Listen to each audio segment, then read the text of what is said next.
Someone had asked me to make a video on what it was like being raised as a Nazi Satanist.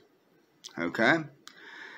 It's not what people think it was. It's actually a lot more normal, I think, than people might think it is.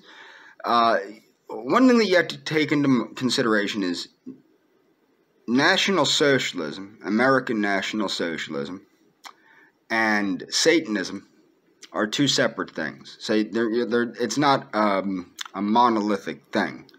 So you can be a Satanist and a National Socialist, or you can be a Satanist and be a communist, or you can be a Satanist and be a Democrat, or you can be a Satanist and be a libertarian, or you can be a Satanist and be whatever. So Satanism and National Socialism are not monolithic. There are instances or branches of Satanism that are very intertwined with National Socialism and vice versa. But what I mean by being raised as a Nazi Satanist is I was raised as a Satanist, and my father was a National Socialist. So I was raised, and I want to make this clear too, I was not solely influenced by my father. But this is the issue. Basically what Satanism is, how you're raised as a Satanist. Most of, at least how, and I'm going to leave a link to actually an excellent article from the Church of Satan by Blanche Barton, who is Anton LaVey's last lover and mother to his son, Satan Xerxes Carnacki LaVey. She does an excellent article on homeschooling and the importance of how to properly educate satanic children. And what you have to understand is a lot of what's stressed in Satanism and satanic parenting is the primacy of the individual, the primacy of free will, the primacy of the will to power. When you're raised by someone with a father like mine who wasn't quite all there upstairs, you're also raised to acknowledge the reality of might is right. Okay, I was raised by my father, literally as Ragnar Redbeard would have raised his kids, which led to me getting thrown out of school in the 3rd grade and being put into schools for juvenile delinquents for seriously injuring people. And the reason why, including a teacher, and the reason why was because I was raised that if somebody pushes you, you break their jaw. And I am not at all promoting this type of ideology or this lifestyle. This is the wrong way to view things. It ruined my educational career. It ruined my life. Okay? We do not live in the jungle, unfortunately. Okay? So the way I was raised is if somebody shoves you, you make sure they don't shove anybody ever again. If somebody touches you and you don't want to be touched, you break every finger on their hand. You do what it says in Might is Right. Okay? Now, this is not the way other children of Satanists were raised, I don't believe. A lot of Satanists are actually pretty hippy-dippy people. My father was not very hippy-dippy. Okay? Now, where does the National Socialism come in? Essentially, what I was raised as is you don't trust nobody. Okay? You don't trust nobody. Cop comes up to you, you don't say anything without your parents present. That's what I was told. If a cop asks you anything, you don't talk to the police. You don't go to the police for help. You don't go to anybody for help. You figure it out yourself. Okay? So that was how we dealt with authority figures in my household. Okay? So, and I don't think that's the appropriate way to raise a child necessarily. 100%. I do think that if a cop's questioning your kid, the kid should know, get your parents present. And my father was very adamant on the fact that you want your parents present. You don't want a lawyer present, you want your parents present. Because the lawyer might not have your best interests in mind, which I found out later in life. Okay? So, yeah, my dad was right about that. You want your parents present. You don't want a lawyer present. But I haven't had parents in my life since I was a teenager. So, So my point is he was right about that. Some of the things he was, actually a lot of things he was very right about, but the environment we live in is not one in which it is conducive to a might is right outlook. Now, luckily, my father was not the only influence on me. His father was an Episcopal minister who played a very important factor. He was a very important factor in my life.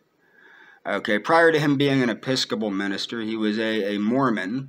He grew up in the Reformed Latter-day Saints movement, and he was the grandson of Philander Page and the great-grandson of Hiram Page. People might know who they are, they might not know who they are. It doesn't really matter to me. My point is that my grandfather was a very moral person that saw himself as a person that was, he followed God's calling, in his opinion. And it is sad. I remember it actually somewhat humorous because I wrote a very nasty letter to the head of the Episcopal Church in New York City. In case people don't know, the Episcopal Church was created out of the Anglican Church in the United States of America because the Constitutional Congress banned the Anglican religion because the Anglican religion was loyal to the King of England, and we didn't want that in this country. So the Episcopal Church was formed out of the Anglican faith, and we have our own, or not we, I'm not a member of it, but my grandfather eventually did drop out of the Episcopal faith because they appointed an alcoholic priest, and after the alcoholic priest, they appointed a homosexual priest to his church, and he dropped out and quit going, basically. Essentially, what I wrote to the Episcopal Church is my grandfather would be very disgusted if he knew that the Episcopal Church that used to be dedicated to the teachings of Christ and upholding mainline Protestantism and the primacy of the white Anglo-Saxon Protestant, the primacy of white Anglo-Saxon Protestantism in this country had succumbed to essentially a mishmash of nonsense and promoting homosexuality and all sorts of communism and things of that nature. And I said he wouldn't be very happy. Now, after I wrote this letter and I sent this letter, I found out that the person that ran the Episcopal Church in the United States happened to be a homosexual, of all things. So I guess that letter didn't get exactly the best reception when it was received by them. A lot of people have played an important role in my life, but I think one of the most important things to remember is when you're raised as a Satanist, as a child, Satanism is not like Christianity or Judaism or Hinduism or Islam or any of these things. Satanists are not supposed to indoctrinate their kids. You understand what I'm saying? So I was raised to understand the primacy of me, my importance to me. Okay? My importance. Not other people's importance. My importance. So I was raised to understand that I am an important person, if to no one else, to myself. I was raised to understand that if I have a problem, I need to figure out a way out of it. I was raised to understand that, the strong dominate the weak. And that's a fact of life, that the strong dominate the weak. And if you don't want to be dominated, you must be stronger than those around you. You must be more ferocious, you must be more aggressive, and you must be more powerful. By all means, you must be more powerful, more ferocious, more aggressive. To that end, you could say that is where I was raised as a Satanist. Other than that, I was not really indoctrinated with Satanism. You can't really indoctrinate somebody with Satanism. Anybody that reads Anton LaVey's books knows that you either believe it or you don't believe it. Now, I was given free access to Anton LaVey. Well, really, my dad didn't have most of his books. He had the Satanic Bible and what at the time was called the Complete Witch, which later was changed to the Satanic Witch. And I read those books. That's all he had. Later, after he had passed away, that's when I had purchased others of LaVey's books, like the Satanic Rituals, Satan Speaks, Speak of the Devil, or I think that Speak of the Devil is one of them. And I think that's a biography of his that I owned. But I purchased all of LaVey's books eventually and read all of LaVey's books and some books about LaVey. And yeah, that's where, that took off. But I really was not a Satanist. I considered myself more of a Talimite until I was in my early 20s. So when I was like 10, 11, 12, 13, 14, like 10 years of my life, I considered myself more of a Talimite, Crowleyan, than I was a Satanist. What got me to embrace Satanism, and to be honest, I was only really a Satanist for about 5 years. At the age of 25, I gave up Satanism for scientific pantheism, actually cosmotheism at the time. And that was when I embraced cosmotheism, because I thought cosmotheism was a more realistic outlook on life. And I still do think it's a more realistic outlook on life. And what I would encourage people that think they're Satanists, even active members of the Church of Satan and active members of other satanic organizations, what I would encourage them to do is read Dr. William Luther Pierce's ideas on cosmotheism, read Clausen's ideas on creativity, and see where they fall with your outlook on life compared to LaVey's outlook on life. Maybe you can save yourself from some delusion, is what I would say. I would not say that I'm against Satanism. I think Satanism is a necessary thing in this world. But I would say it's not for me, and I don't think it's for a lot of people to consider themselves Satanists, and I think that they should. Now, me, I'm not a cosmotheist right now either. I am basically a pantheist. I am a scientific pantheist, non-denominational scientific pantheist.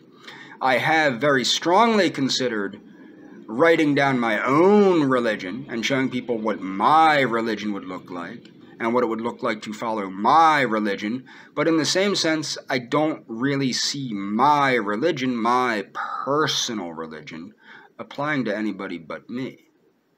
But my personal religion incorporates elements of course, scientific pantheism, which is what it is, but also incorporates aspects of Seventh-day Adventism, like the health laws, biologic living, again, the health laws of scientific pantheism, the health laws of Seventh-day Adventism, things like that. But ultimately what I want to point out here, and as far as being raised a Nazi, when I was raised a Nazi, basically what I was told is don't trust the police. Don't trust the police and don't trust another living soul, basically, because they're all out to get you. But why are they out to get you? And that's not exactly an inaccurate truth either, if you really want to look at it. So, but the thing is, the world that we live in is not a world where you can be honest about these things, okay? But if you look at the things like critical race theory, in the 1990s, when I was actively participating, and when I was a child, when I was actively participating in rallies and things like that, what we warned them was Antifa. When Antifa would attack us, we reported that we were attacked by Antifa at a diner, me and a bunch of friends of mine, and we were. And the police told us, and this is not a joke, quoting the cops, that we were trying to cause a red scare.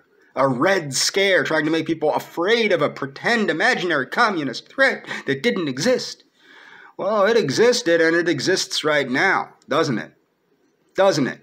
Now, what we would say at some of these rallies and amongst ourselves, and to any Republican that would listen, is first they're going to come for us. They're going to shut us up. They're going to shut up the National Socialists, the third positionists. Okay? Then they're going to shut up the conservatives. Then they're going after the police. They're going to come after the police, right? Then they're going to go after the government itself. They're going to attack the government. They're going to attack the federal courthouses and attack the federal government. Look at the Black Lives Matter rallies. Look at the Black Lives Matter rallies. Look at what Antifa and Black Lives Matter have done by attacking the federal courthouses. It seems very prophetic to me, but it's not prophetic. It's by following what we saw happen in Germany, in Italy, and most of all, in Spain. So we know what's going to happen because history is cyclical in this way. And the problem is the stupidest people are the Americans. They allow these people to hide behind the First Amendment while using the First Amendment to silence people like me. Now, I don't even have these beliefs. I have been liberated from my racist views. I am no longer a racist. Not like I was. I believe in the cosmic race. I believe in La Raza Cosmica, as expressed by Jose Vasconcelos. I'm not making that up. I am post-racial. People like to assume that I have certain thoughts on race, and I do have certain thoughts about the biological reality of it, which is undeniably true. Okay? But that doesn't mean some of the things that some of these racists like to attach to it. Okay? And I've been attacked by racists as much as I've been attacked by anti-racists. Dig? So I'm not in either camp with this. You know whose camp I am? There was a quote by Charles Manson. Nicholas Schreck asked Charles Manson what he thought about race. And Charles Manson pointed to his dick. And he said, "You know what this is? This is my race. This is my race right here. It comes out of my dickhead." Charles Manson was right, man. You need to worry about you. Screw all this race bullshit and all this political bullshit. It's necessary to an extent. It is. But it's not the end-all be-all. I wasted basically my whole life up until this point worrying about white people that don't worry about themselves. If every white person worried about themselves, we wouldn't be in the situation we're in, would we? If every white person embraced Satanism, not Jebus, not Christianity, not Wicca, not Asatru, not any of this bullshit, but LaVeyan Satanism, actual LaVeyan Satanism, as from Anton LaVey. If every white American embraced LaVeyan Satanism, we would not be having the problem we're having today, would we? No, we wouldn't. The reason we have the problem we have today is no white person puts the primacy of themselves, of their families, and of their communities first. They don't. They put the primacy of the holy dollar first. And that's the problem. And white people are not worth my time, my energy, or anything else. The only thing that is worth my time is my future wife, who I hope is still my future wife, and my future children, my future offspring. I've wasted enough time caring about useless, ignorant people that think they're worthy of my time, because they're not. And that's the truth. So my point is that people like to make these judgment calls about how Satanism is incongruent with National Socialism, or National Socialism is incongruent with Satanism, or all this other crap. American National Socialism is very congruent with LaVeyan Satanism. And really what the West needs now is not a revival by politics. It needs a revival by religion, a revival of morality, a revival of theology, and not this weak-ass Christian bullshit, none of this weak-ass pagan bullshit. What it needs is scientific pantheism, and it needs to embrace some of the values of Satanism. And I will leave what those values are in the description. And that's all for this video.